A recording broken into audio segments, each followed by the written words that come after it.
Halo guys, assalamualaikum warahmatullahi wabarakatuh. Apa kabar? Semoga teman-teman dalam keadaan sehat walafiat. Salam buat keluarga teman-teman di rumah. Salam sepak bola. Perkenalkan gue si netizen yang suka membahas bola. Ya, jadi alhamdulillah ya, akhirnya di rapat kerja tadi pagi ya pukul 8.30, akhirnya dua pemain timnas Indonesia senior putra, yaitu Mauro Zylstra dan juga Miliano Jonathan, akhirnya sudah diketok palu dan sudah disetujui oleh DPR. Alhamdulillah ya. Ini berarti kalau ASI ada sisa, ini kan masih ada sisa waktu sekitaran 2 minggu ya. Harusnya Miliano dan Mauro ini masih keburu untuk bisa tampil di timnas senior, karena U23 kan udah registrasi pemain ya harusnya.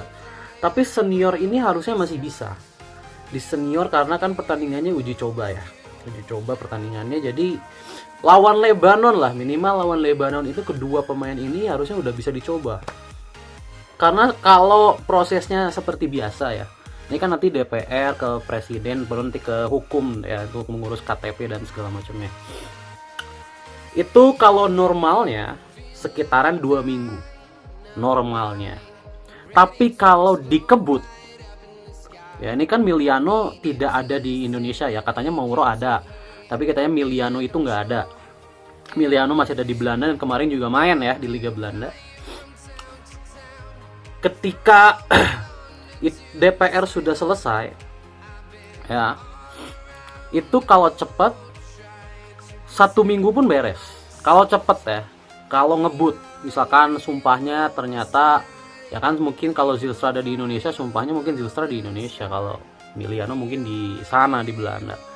Kalau cepat itu bisa minggu depan beres. Jadi pertandingan di tanggal 9 lawan Lebanon itu harusnya udah pada bisa main ya. Udah pada bisa main ya, alhamdulillah ya. Akhirnya kita ketambahan lagi pemain depan.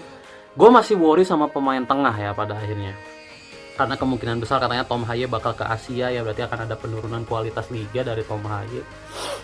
Jadi kita lihat apakah ada manuver untuk lini tengah. Bukan hanya Mauro Zylstra dan Miliano Jonathan, tetapi PSSI juga menaturalisasi 3 pemain timnas perempuan ya, untuk bisa nanti, ini kan timnas wanita udah nggak ada agenda ya karena kita gagal di Piala Asia, mungkin untuk pertarungan di 2 atau 3 tahun mendatang ya, yaitu Isabel Kopp ya yang bermain di Fortuna Sittard setahu gue ya. Kemudian Isabel Notet yang bermain di Telstar, dan juga Pauline Jet van de Poel ya. Ini semuanya adalah pemain inti di klubnya ya. Ini pemain-pemain senior. Semuanya tuh pemain senior, ini rata-rata berusia 23 tahun. Ya, jadi ketambahan juga timnas cewek 3 pemain lagi. Dan ini which is sangat baik ya, karena kita itu squad di timnas putrinya memang masih terlalu muda. Rata-rata umurannya tuh 18-19 tahun. Ini agak terlalu muda. Kan biasanya prime cewek itu kan 23-24 ya, 24 tahun lah. Makanya butuh juga pemain di usia yang segitu. Untuk apa? Untuk berkompetisi di ajang sesungguhnya.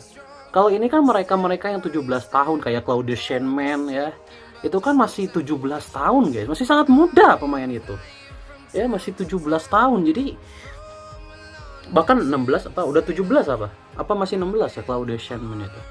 Jadi memang secara emosi dan segala macam juga masih terlalu tidak stabil ya di umuran segitu. Jadi makanya performa timnas senior kita juga kan kadang bagus banget, kadang jelek banget kan, karena balik lagi tergantung dari emosi kan. Kalau pemain yang masih sangat muda itu cenderungnya emosi mainnya. Jadi butuh pemain yang jauh lebih matang untuk bisa membalancekan tim.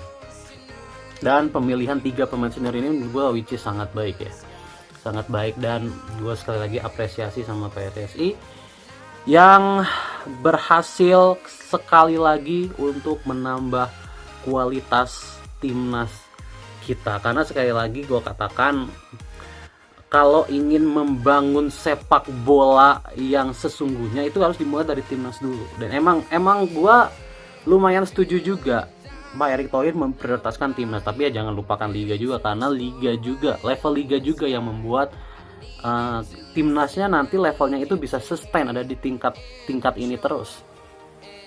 Kayak gitu ya. Jadi untuk Mauro Zylstra tadi udah disebutkan bahwa dia sekarang berusia 20 tahun. Jadi di U23 juga dia masih bisa dipakai.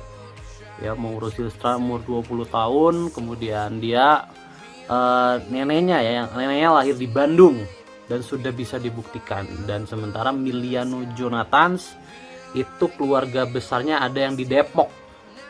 Ya, dia berusia 21 tahun Miliano Jonathans. Jadi Miliano juga masih bisa digunakan untuk U23.